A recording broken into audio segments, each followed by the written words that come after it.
Seorang salaful ummah dari tabi'in pernah mengadakan perjalanan perniagaan dari Baghdad, ibu kota Irak, ke Damaskus, ibu kota Syria. Zaman dulu orang mengandalkan cahaya matahari. Gak ada penerangan kayak kita sekarang. Jadi orang kalau pagi jalan sampai menjelang terbenam matahari, mereka tinggal di situ, tunggu sampai besok, nginep, besok terbit matahari baru jalan lagi. Karena mereka gak ada penerangan. Orang ini kebetulan sebelum tiba di Damaskus, pas waktu maghrib, dia tiba di sebuah hutan. Hutan ini lebat, gelap, ya. Bayangkan kalau anda di posisi ini gelap, di hutan sendirian, nggak ada orang-orang. Dan hutan ini liar, gelap sekali. Maka dia terpaksa nginap, tunggu besok, terbit matahari baru bisa jalan. Kalau dia keluar juga jadi kacau, kemana-mana jalannya, gitu kan. Maka dia pun wudu, dia sholat maghrib isya jamak qasar layaknya seorang musafir, lalu dia coba istirahat, tertidur. Di awal malam, kalau kita sekarang sekitar jam 11 malam, dia bangun ingin sholat tahajud. Dia cerita tentang dirinya, ulama angkat kisah ini dalam buku-buku akidah tentang masalah hubungan seorang hamba dengan Allah Azza wa Jalla. Yang terjadi teman-teman sekalian, pada saat dia sholat, dia bilang, selesai saya 2 rakaat pertama, saya ingin berdiri ke rakaat tahajud selanjutnya, tiba-tiba saja di depan mata saya ada seekor harimau meraung dengan keras, siap menerkam saya. Dan kedengaran dari suara harimau dia kelaparan. Saya waktu itu berpikir, kalau saya lari, pasti saya bisa ditangkap oleh harimau ini. Dia lebih cepat, lebih kuat, gitu kan? Dan matanya lebih tajam. Apalagi ini lokasi memang tempat dia hidup. Saya tidak bisa buat apa-apa. Maka dia bilang tiba-tiba saya teringat dengan Tuhan Allah Azza wa Jalla. Lalu saya berkata pada harimau tersebut. Dia berkata, wahai harimau, kalau seandainya Allah yang telah menciptakan kamu dan saya, ya, mengutusmu untuk memakanku, aku tidak akan melawan. Karena sudah takdirnya. Tapi kalau kau datang untuk mengganggu ibadahku dengannya, bukan karena perintah Allah, maka kau akan minta kepadanya Allah Azza wa Jalla untuk mematikanmu.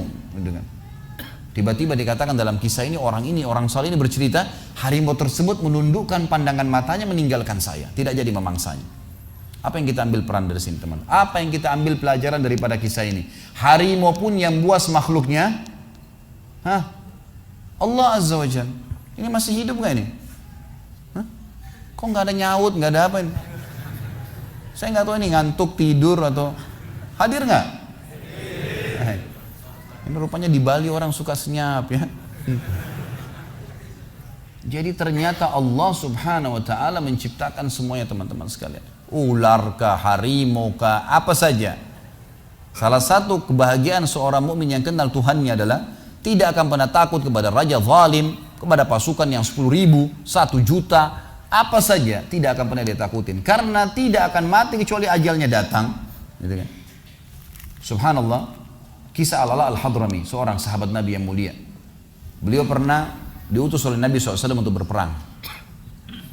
Begitu tiba di sebuah mulut hutan, hutan itu agak lebat, gitu kan? Begitu tiba di mulut hutan, beliau ingin menyeberang, tapi beliau utus dulu ya, beberapa pimpinan pasukan, coba cek hutan ini bisa dilewatin nggak? Mereka kecek, setelah ngecek Gebaling mengatakan, wahai Amir, pemimpin nggak bisa lewati. Ini hutan terlalu lebat, juga kita tidak tahu di mana jalan keluarnya, penuh dengan hewan-hewan buas. Kalau anda paksakan lewat, pasukan anda akan habis. Apa kata beliau? Baiklah, setelah saya bertakbir 3 kali, ikutin saya. Maka beliau pun mendekatkan kudanya lalu berkata, berteriak dengan suara keras, wahai semua yang ada di dalam hutan ini, yang mendengarkan suara saya atau tidak mendengarkan suara saya, kalian tahu kami siapa?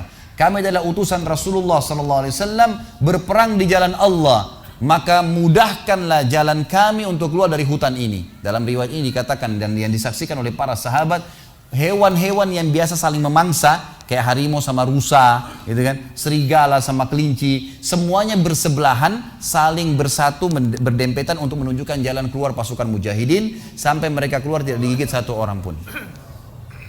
Kekuatan keyakinan kepada Allah Azza wa Jalla ini luar biasa.